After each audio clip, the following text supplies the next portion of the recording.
சென்னையில இருக்க வரைக்கும் க்ராசரிஸ் எல்லாமே ஊர்லேருந்தே அத்தை வாங்கி கொடுத்து விட்ருவாங்க. பெங்களூரில் டிமார்ட் பக்கம் அப்படிங்கிறங்காட்டி வீக்லி ஒன்ஸ் நாங்களே போய் வாங்கிக்கிறதுங்க. என்னென்ன வேணுமோ லிஸ்ட்டு போட்டு போயிட்டோம் அப்படின்னா எடுக்கிறதுக்கு ரொம்பவே ஈஸியாக இருக்கும். இன்றைக்கி ட்ரை கிரேட்டட் கோகோனட் பார்த்துருந்தேங்க. நான் இப்போ வரைக்கும் யூஸ் பண்ணதில்லை. யாராவது யூஸ் பண்ணியிருந்தால் எப்படி இருக்குன்னு சொல்லுங்கள்.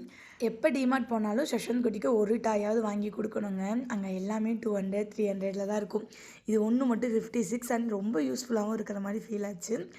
அந்த பசில்ஸ் மாதிரி நம்ம எல்லாமே மேட்ச் பண்ணி வைப்போம் பார்த்தீங்களா, அந்த மாதிரி தான் ஒரு 8 கார்ட்ஸ் மாதிரி கொடுத்துருக்காங்க. ரொம்ப இன்ட்ரெஸ்டிங்காக இருந்துச்சு எனக்கு பார்த்ததுமே.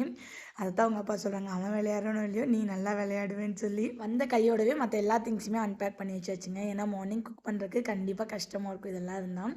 அண்ட் கொஞ்சம் கடல அதெல்லாமே ஊற வைக்கிற வேலையும் இருந்துச்சு. வீக்லி ஒன்ஸ் ஏதாவது ஒரு புட்டு மாவு மாற்றி மாற்றி எடுத்துகிட்டு வருவேங்க. இன்றைக்கி வந்து சம்பா புட்டு மாவு தான் எடுத்திருந்தேன்.